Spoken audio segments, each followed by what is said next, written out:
अब मैं जो डिक्टेशन बोलने जा रहा हूँ वह 120 शब्द प्रति मिनट की गति से है। रेडी।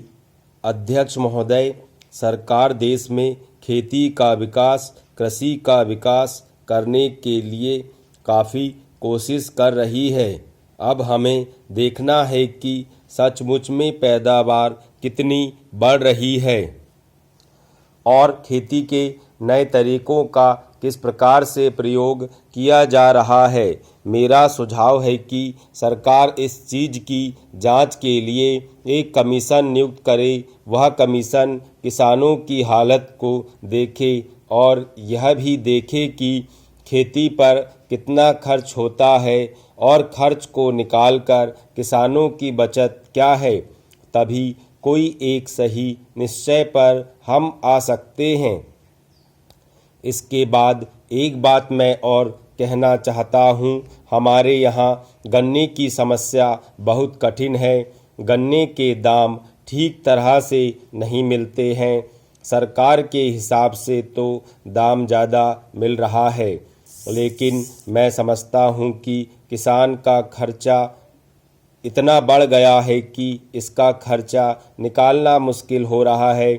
यही नहीं, गन्ने का दाम भी जितना होना चाहिए वह नहीं मिल रहा है। इसलिए इसके ऊपर फिर विचार करना पड़ेगा, क्योंकि किसान की हालत अच्छी नहीं है। हमारे यहाँ पिछली बार गन्ने का दाम अच्छा मिला तो लोगों ने काफ़ी गन्ने की खेती की, लेकिन इस साल आज अप्रैल का महीना चल रहा है और मेरे क्षेत्र का केवल 20% गन्ना अभी तक मिल में भेजा जा सका है।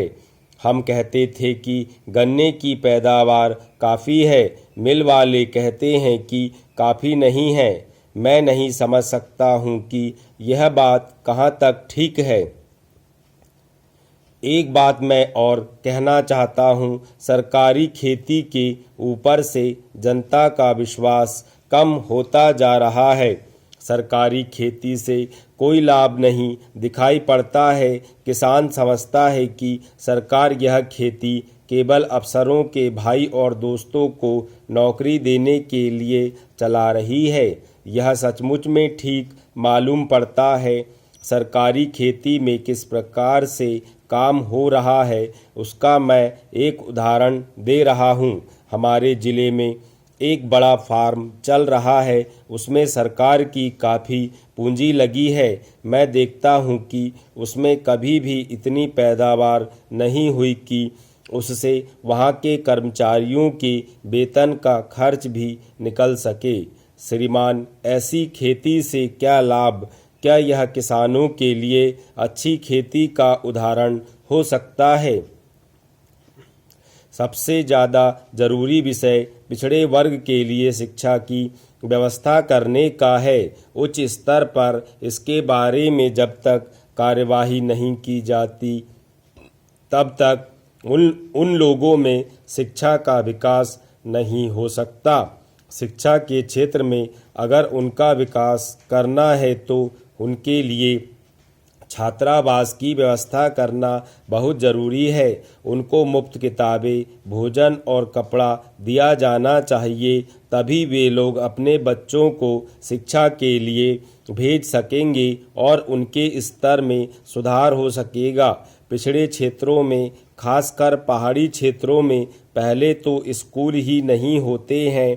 उसके बाद शिक्षक भी वहां जाने के लिए तैयार नहीं होते हैं। जिन शिक्षकों को वहां भेजा जाता है वे एक प्रकार से इसको सजा मानकर वहां जाते हैं और अपने कर्तव्यों के पालन में विशेष ध्यान नहीं देते। राज्य के अधिकारी भी इस ओर कोई रुचि नहीं लेते, कभी भी वहां दौरे के लिए नहीं जाते। नतीजा यह होता है कि महीने में 20 दिन वे स्कूल बंद रहते हैं। इसलिए शिक्षकों में इन स्कूलों में दिलचस्पी बनाए रखने के लिए सरकार की ओर से कुछ विशेष भत्ता दिया जाना चाहिए, जिससे वे इस काम को सजा मानकर नहीं बल्कि सेवा भाव से करें। आज भी गांवों में लोग अपने बच्चों को आय का साधन मानते हैं। उनके द्वारा पशुओं के चराने का काम लिया जाता है, मजदूरी कराई जाती है, खानों में काम लिया जाता है। इस प्रकार की गलत प्रवृत्ति को रोकने के लिए सरकार को प्रचार करना चाहिए ताकि वे लोग अपने बच्चों को शिक्षा के लिए स्कूल भेज सकें।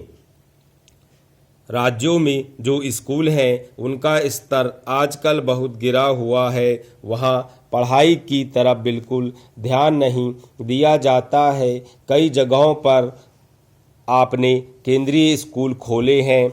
मैं चाहता हूं कि प्रत्येक जिले में कम से कम एक केंद्रीय स्कूल हो जो शिक्षा मंत्रालय द्वारा चलाया जाए, ताकि उस क्षेत्र के दूसरे स्कूल उस स्कूल से लाभ उठा सकें और वहां पर बच्चों की पढ़ाई का स्तर ऊंचा हो सके।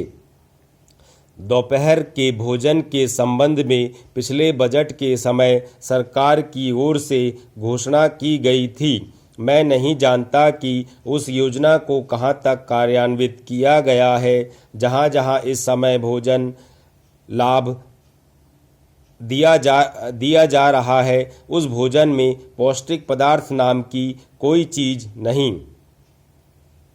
सभापति महोदय, यहाँ आए दिन भाषण तैयार किए जाते हैं, वे यहाँ पर पेश होते हैं, उन पर धन्यवाद के प्रस्ताव पेश होते हैं और पास होते हैं, परंतु हम अपने देश की सेवा तब तक नहीं कर सकते जब तक कोई ठोस काम नहीं करते, जब तक हम अपने हालात के मुताबिक काम शुरू नहीं करते, तब तक हमारी दशा में सुधार नहीं हो सकता। इस सदन में शिक्षा के बारे में कई बार कहा कि शिक्षा की पद्धति जो हमारे देश की है वह हमें अंधेरे की ओर ले जा रही है।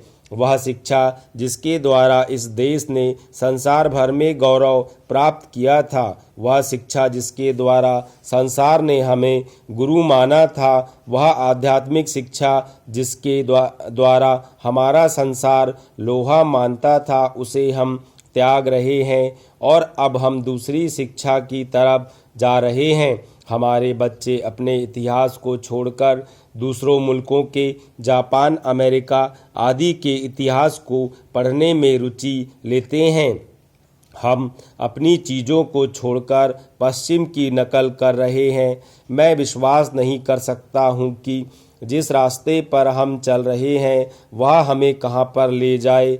अगर हमें अपने जीवन को ऊंचा बनाना है तो हमें वे उपाय करने होंगे जो पहले हमारे देश में मौजूद थे, लेकिन हम उन उपायों को भूलकर दूसरी ओर भाग रहे हैं। अभी कुछ दिन पहले मैं दिल्ली गया था। मेरे दोस्त ने बहुत ही आश्चर्य में कहा था कि एक फ्रांस के विद्वान दिल्ली में आए थे।